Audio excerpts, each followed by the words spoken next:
हाँ जी, नमस्कार प्रिय विद्यार्थियों। यदि आप भी कर रहे हैं विभिन्न अध्यापक भर्ती परीक्षाओं की तैयारी, तो ये जो मनोविज्ञान की संपूर्ण सीरीज है आप सभी के लिए बहुत ज्यादा इंपॉर्टेंट रहने वाली है। विद्यार्थियों, आज की इस कक्षा के अंतर्गत हम चर्चा करने वाले हैं ये जो 11th और 12th क्लास के अंतर्गत एनसीईआरटी जो पुस्तकें हैं उनसे संबंधित एक विशेष बिंदु पर, जहां से एग्जाम की दृष्टि से निश्चित रूप से प्रश्न बनने की प्रबल प्रायिकता है। विद्यार्थियों, बहुत से विद्यार्थी अक्सर ऐसे पॉइंट जो ये एनसीईआरटी पुस्तकों के अंतर्गत शामिल है, ऐसे बिंदुओं को अक्सर अपनी परीक्षा की तैयारी के दौरान छोड़ देते हैं। तो मेरा विश्वास है कि ये जो इम्पोर्टेंट जो बिंदु है उनकी एक संपूर्ण सीरीज लेकर मैं आप सभी के सामने उपस्थित हूं, जिसमें हम एक एक क्लास के माध्यम से जो लगता है कि ये बिंदु है जो परीक्षा की दृष्टि से बहुत ज्यादा इंपॉर्टेंट हो सकता है, उन सभी पर हम चर्चा करने का प्रयास करेंगे। आज का जो हमारा जो टॉपिक है वो रहने वाला है, बेसिकली ये जो टॉपिक है ये विकास से संबंधित है और इसको हम नाम देते हैं रिफ्लेक्स एक्शन। रिफ्लेक्स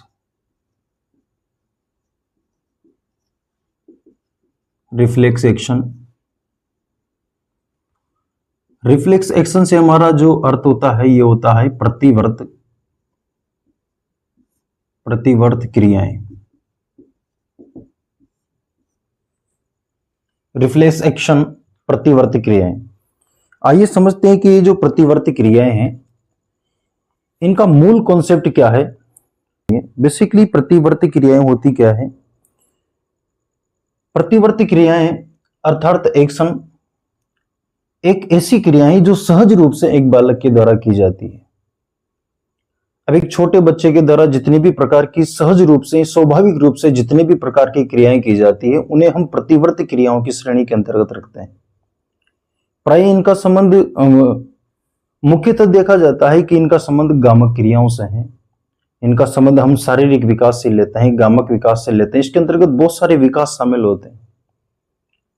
तो प्रतिवर्ती क्रियाओं से हमारा जो आशय है वह रहता है कि ऐसी क्रियाएं जो एक बालक के द्वारा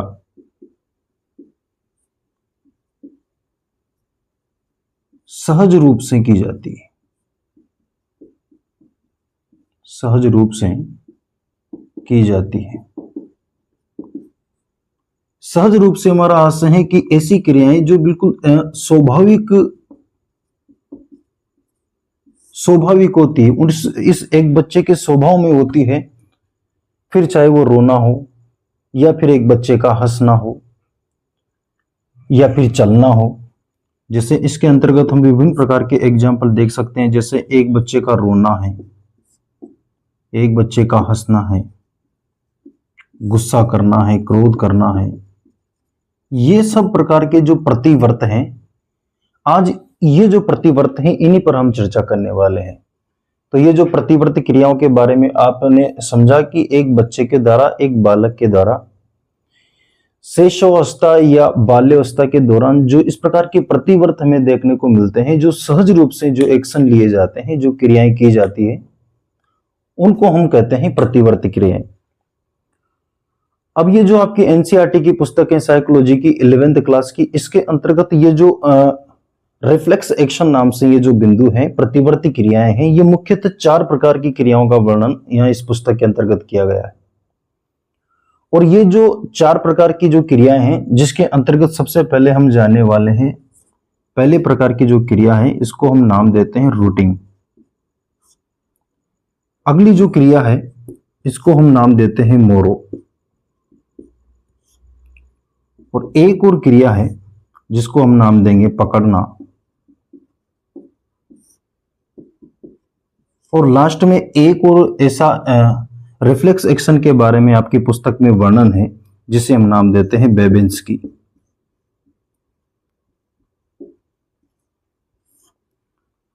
ये चारों प्रकार की क्रियाएं आपकी एग्जाम की दृष्टि से बहुत ही ज्यादा इंपॉर्टेंट है। न जाने कितनी बार ही एग्जामिनर ने ये जो रूटिंग है, मोरो है, बेबिंस्की है, इन सभी जो प्रतिवर्ती क्रियाएं इनके बारे में अक्सर अनेक प्रकार के एग्जाम में पूछा हुआ है। चाहे फिर वो रीट का एग्जाम हो, सीटेट का एग्जाम हो, या फिर सेकंड ग्रेड या स्कूल लेक्चरर जैसी कई वैकेंसी में इन सभी प्रतिवर्ती क्रियाओं के बारे में अक्सर एग्जामिनर पूछता रहता है। तो इस प्रकार के ये जो छोटे छोटे टॉपिक हैं, प्राय स्टूडेंट इनको इग्नोर कर देते हैं।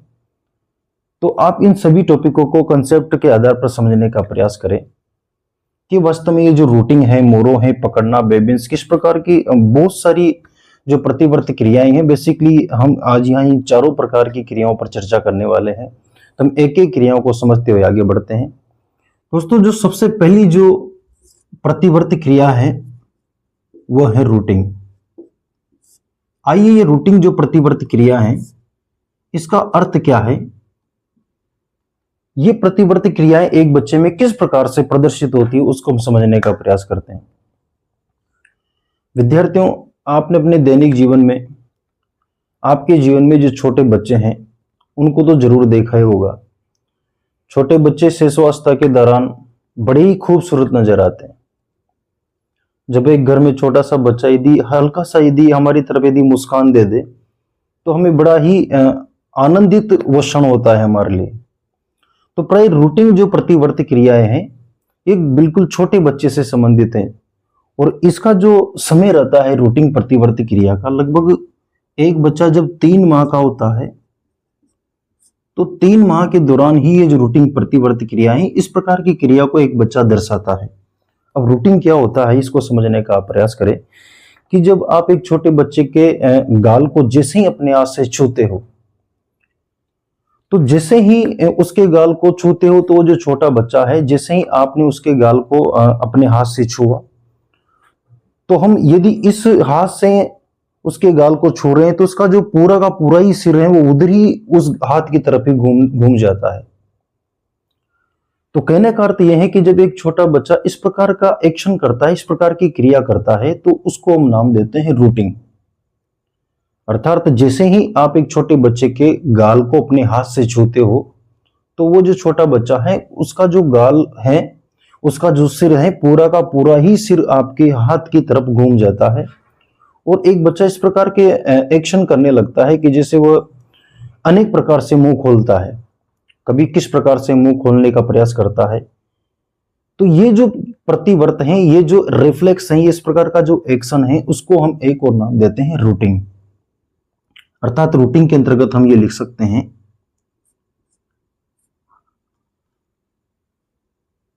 छोटे बच्चे के गाल को छूने पर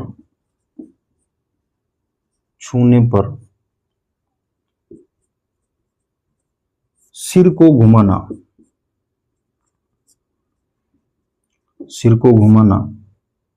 तथा मुंह खोलना,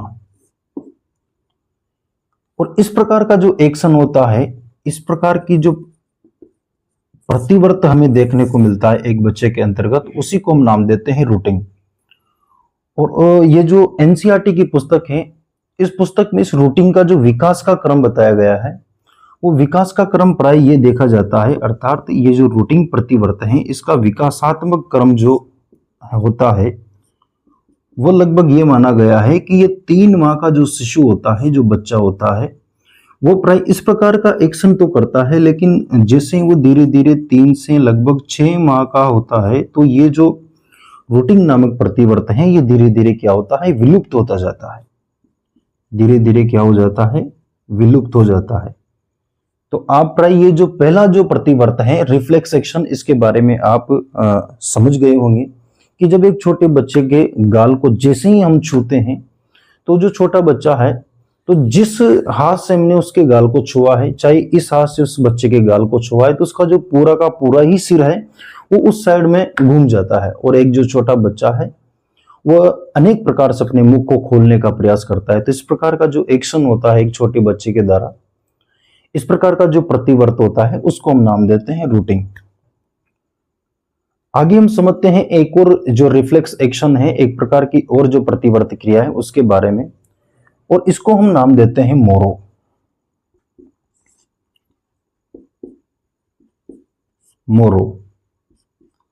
आइए मोरो क्या होता है, मोरो के बारे में हम समझने का प्रयास करते हैं। विद्यार्थियों, ये जो मोरो नामक जो प्रतिवर्त हैं, ये प्राय संबंधित हैं जब तेज आवाज होती है या लाउड साउंड होता है, तो ये मोरो नामक प्रतिवर्त प्राय एक बच्चा तभी इस प्रकार का एक्शन करेगा। इस प्रकार का प्रतिवर्त एक बच्चे में तभी देखा जाएगा कि जब एक बच्चा तेज ध्वनि सुनता है, तेज साउंड जब सुनता है। जब ऐसा देखा जाता है कि जब तीव्र शोर होता है तो एक जो बच्चा होता है वो सबसे पहले उस तेज ध्वनि को सुनकर अपने को कमर को मोड़ने का प्रयास करता है। सबसे पहले अपनी कमर को मोड़ता है और कमर को मोड़ने के पश्चात अपनी दोनों भुजाओं को आगे लाता है और इस प्रकार से अपनी दोनों भुजाओं को आगे लाता है। ऐसा प्रतीत होता है कि जैसे वो किसी चीज को पकड़ने का प्रयास कर रहा हो। हालांकि पकड़ना एक प्रतिवर्त जो क्रिया है वो बिल्कुल अलग है इससे, उसको हम अभी आगे समझेंगे। लेकिन मोरो नामक प्रतिवर्त में प्राय हम यह देखते हैं कि इसके लिए अति आवश्यक है कि एक बच्चे को ज्यादा से ज्यादा तीव्र शोर सुनाई देगा। तीव्र शोर सुनाई देगा एक बच्चे को। जैसे ही उस ध्वनि को सुनता है, सुनने के पश्चात तो अपनी कमर को मोड़ता है और कमर को मोड़ने के पश्चात में अपनी दोनों भुजाओं को आगे लाता है और दोनों भुजाओं को कुछ इस प्रकार से आगे लाता है कि जैसे हमें ऐसा लगता हो कि वो किसी न किसी वस्तु को जैसे पकड़ने का प्रयास कर रहा हो, हालांकि पकड़ नहीं पाता। तो इस प्रकार का जो एक्शन होता है उसको हम नाम देते हैं मोरो। और प्राय ये जो मोरो नामक जो प्रतिवर्त है, इसका जो विकासात्मक क्रम होता है, इसका जो विकासात्मक क्रम है, विकासात्मक क्रम इसका होता है लगभग 6 से और 7 माह तक। 6 से 7 माह तक लगभग इस प्रकार का प्रतिवर्त, इस प्रकार का एक्शन एक बच्चे के द्वारा प्रदर्शित किया जाता है लगभग 6 माह तक। और 6 से 7 माह तक ये जो प्रतिवर्त है मोरो, ये क्या होता है, विलुप्त हो जाता है। तो मोरो के बारे में हमने इतना जाना कि जब तीव्र शोर होता है, तीव्र शोर के दौरान इस प्रकार का प्रतिवर्त हमें दिखाई देता है। तीव्र शोर, जब तीव्र शोर होगा तो एक बच्चे के द्वारा अपनी कमर को मोड़ा जाएगा। कमर को मोड़ते हुए, कमर को मोड़ते हुए भुजाओं को आगे लाना, आगे लाना। तो ये जो रिफ्लेक्स एक्शन है, प्रतिवर्ती क्रियाएं हैं, ये 2 प्रकार की प्रतिवर्ती क्रियाओं के बारे में हमने चर्चा की, जिसमें सबसे पहले हमने ये समझा रूटिंग के बारे में। तो रूटिंग के बारे में प्राय ये देखा जाता है कि जब एक छोटा सा बच्चा 3 माह का जो बच्चा होता है उसके द्वारा ये इस प्रकार का एक्शन किया जाता है जिसे हम नाम देते हैं रूटिंग।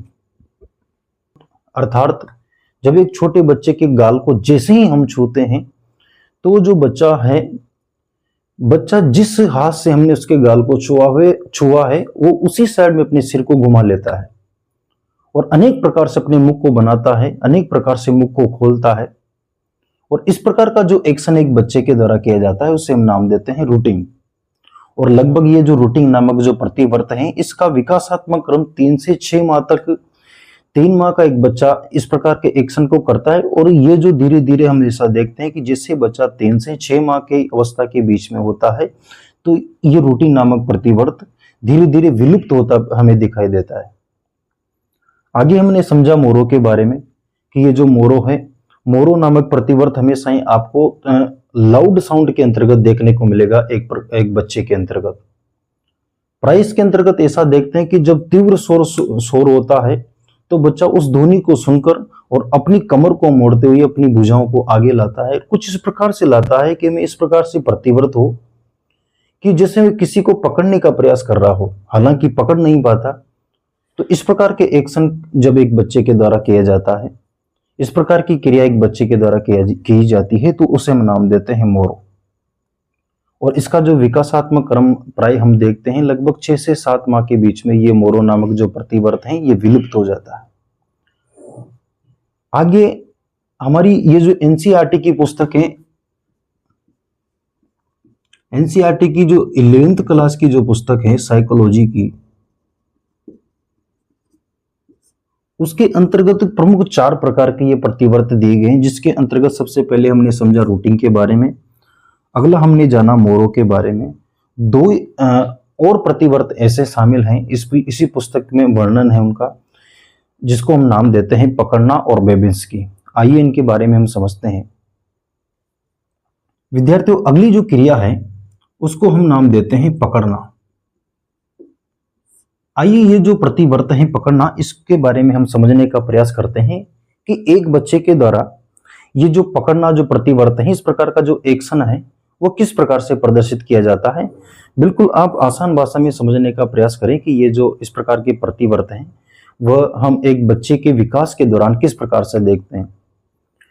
विद्यार्थियों, ये वाला जो प्रतिवर्त है, ये वाला जो रिफ्लेक्स है, बहुत सी बार एग्जाम की दृष्टि में, एग्जाम के अंतर्गत पूछा गया है कि जब एक बच्चे की हथेली को यदि उंगली से दबाया जाता है, या एक बच्चे की हथेली को जब उंगली से दबाया जाए या किसी वस्तु से दबाया जाता है, तो एक बच्चे की जो हथेली की जो उंगलियां होती है वो उस वस्तु को पकड़ने का प्रयास करती है। या एक बच्चे की हथेली को जब हम किसी वस्तु से दबाते हैं, जैसे इस वस्तु के द्वारा एक बच्चे की हथेली को दबाया जा रहा है, तो एक बच्चे की जो उंगलियां हैं इस वस्तु को पकड़ने का प्रयास करती है। तो इस प्रकार का जो प्रतिवर्त एक बच्चे के द्वारा किया जाता है, इस प्रकार का एक्शन जो एक बच्चे के द्वारा किया जाता है, इसको हम नाम देते हैं पकड़ना। आप प्राय समझे होंगे पकड़ने से संबंधित ये जो रिफ्लेक्स एक्शन है उसके बारे में। और इसके अंतर्गत हम ये देखते हैं कि ये जो पकड़ना नामक जो प्रतिवर्त है, इसका जो विकासात्मक क्रम प्राय देखा जाता है, विकासात्मक क्रम ये प्राय ऐसा देखा जाता है कि लगभग 3 माह तक का बच्चा इस प्रकार का एक्शन करता है, लेकिन 3 से और 4 माह में ये वाला जो प्रतिवर्त है, ये वाला जो पकड़ना नामक एक्शन है, ये क्या होता है, विलुप्त हो जाता है। और धीरे धीरे प्राय हम ये देखते हैं कि इसकी ये जो बच्चा है, बच्चे की ऐच्छिक पकड़ स्थापित होने लगती है। तो ये वाला जो एक्शन है, ये जो रिफ्लेक्स एक्शन है, उसके बारे में आप समझ पाए होंगे कि जब एक बच्चे की हथेली को दबाया जाता है, चाहे फिर आप किसी वस्तु से दबा रहे हो या उस बच्चे की हथेली को आप अपनी अंगुली से दबा रहे हो, जैसे ही उस बच्चे की हथेली को आप अंगुली से दबाओगे तो उस बच्चे की हथेली की जो सारी जो उंगलियां हैं वो आपकी उंगली को पकड़ने का प्रयास करती है। और इस प्रकार का एक बच्चे के द्वारा किया जाने वाला जो एक्शन है, जो क्रिया है, उसको हम नाम देते हैं पकड़ना। आइए अगला जो रिफ्लेक्स एक्शन है उसके बारे में समझने का प्रयास करते हैं। अगली जो प्रतिवर्ती क्रिया है उसको हम नाम देते हैं बेबिंस्की।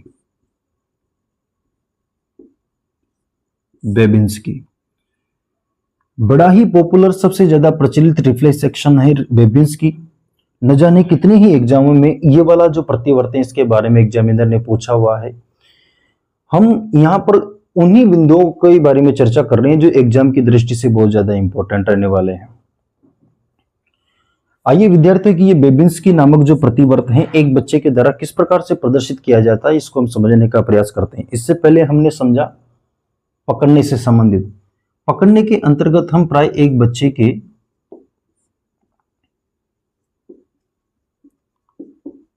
की हथेली को हम दबा रहे होते हैं, चाहे फिर वह किसी वस्तु से हम एक बच्चे की हथेली को दबा रहे हों या हमारी उंगली से हम किसी बच्चे की हथेली को दबा रहे हों।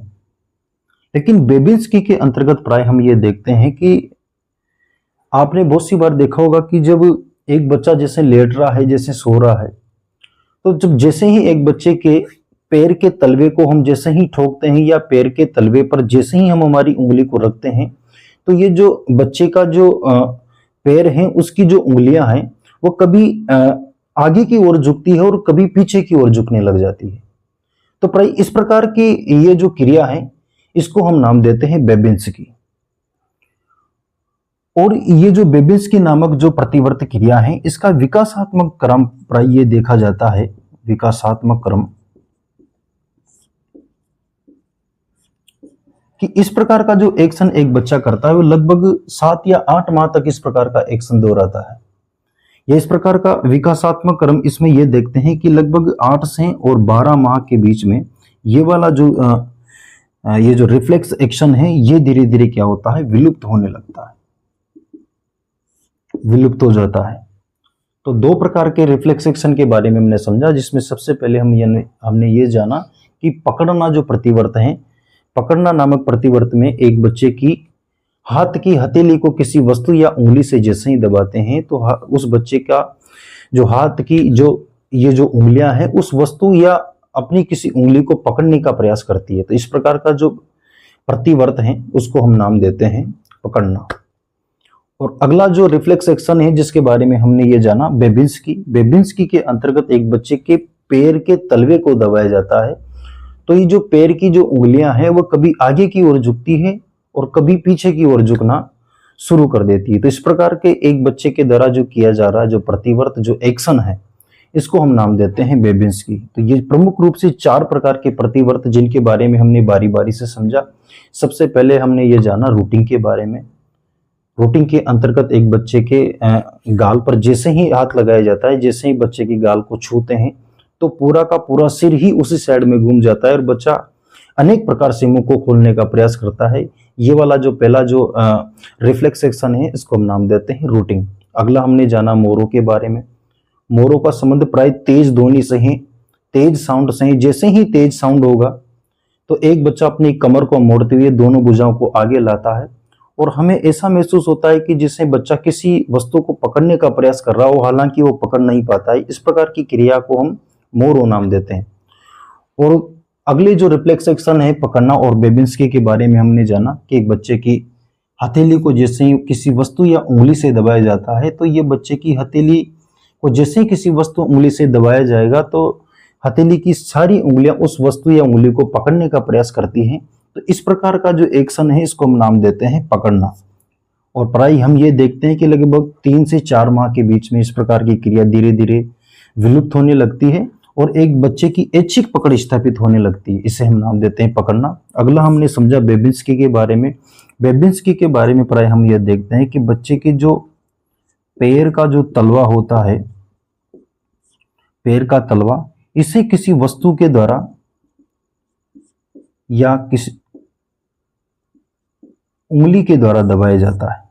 और जैसे ही पैर के तलवे को किसी वस्तु या उंगली के द्वारा दबाया जाता है तो ये जो पैर की उंगलियां होती है कभी आगे की ओर झुकती है, कभी पीछे की ओर झुकना शुरू हो जाती है।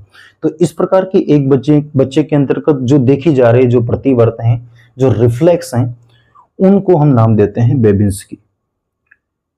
आशा करता हूं ये जो बिंदु हैं प्रतिवर्ती क्रियाएं, रिफ्लेक्स एक्शन, इनके बारे में आप भली भांति समझ पाए होंगे। इसी प्रकार के ये जो सोर्स हैं जो हमने एनसीईआरटी पुस्तकों से हम 1 बाय 1 निकालने का प्रयास कर रहे हैं, उन्हीं को आप क्रमबद्ध तरीके से देखते रहें। जो पुस्तकें हैं एनसीईआरटी की, चाहे वो आरबीसी हो या सीबीसी हो, यहाँ से निश्चित ही प्रश्न बनने की प्रबल प्रायिकता है। विद्यार्थियों, यदि मैं बात करूं एक्शन की, तो प्राय हम एक्शन के अंतर्गत कुछ इस प्रकार से देखते हैं कि एक्शन लेने में या किसी भी प्रकार का यदि आप डिसीजन ले रहे हो तो डिसीजन हैंड टू हैंड लेने का आप प्रयास करें। हिलगार्ड की एक पुस्तक है, प्रसिद्ध मनोवैज्ञानिक हुए हैं जिनका नाम है हिलगार्ड। इनकी एक पुस्तक है जिसका नाम है द थ्योरी ऑफ लर्निंग। हिलगार्ड की एक पुस्तक है द थ्योरी ऑफ लर्निंग। हिलगार्ड ये बताते हैं कि जब हम अधिगम चैप्टर का अध्ययन करते हैं तो अधिगम की प्रोसेस, अधिगम की प्रक्रिया के बारे में हिलगार्ड नामक मनोवैज्ञानिक ये बताते हैं कि अधिगम की जो प्रक्रिया है ये प्राय एक्शन से शुरू होती है, अर्थात किसी क्रिया से ये अधिगम की प्रोसेस शुरू होती है। विद्यार्थियों, परिणाम क्या आने वाले हैं, अर्थात आउटपुट क्या आने वाले हैं, यह सब निश्चित करता है किस पर, एक्शन पर, कि हमारा एक्शन किस प्रकार का है। आशा करता हूं आज की ये जो क्लास है वो आप सभी के लिए महत्वपूर्ण रही होगी। मिलते हैं अगली ही क्लास में बहुत जल्दी ही। यदि आपको लगता है कि प्रत्येक कंसेप्ट आसान भाषा में समझ में आ रहा है और हमें आपको निश्चित ही आपकी परीक्षा की दृष्टि से ये उपयोगी लगता है तो आप Gautam academy official YouTube channel को जरूर सब्सक्राइब करें। और विद्यार्थियों, इसी क्लास के डिस्क्रिप्शन बॉक्स में हमने टेलीग्राम चैनल का लिंक भी उसके अंतर्गत डाला हुआ है। आप टेलीग्राम चैनल की ये जो लिंक है इस पर क्लिक करके और टेलीग्राम चैनल से जरूर जुड़े, ताकि परीक्षा से संबंधित जितनी भी प्रकार की अपडेट हैं और इन क्लासों से संबंधित जितने भी प्रकार के नोट्स हैं वो सभी आपको वहां से निःशुल्क मिल सकें। मिलते हैं बहुत जल्दी अगली क्लास में, तब तक के लिए धन्यवाद। राधे राधे, जय श्री कृष्णा।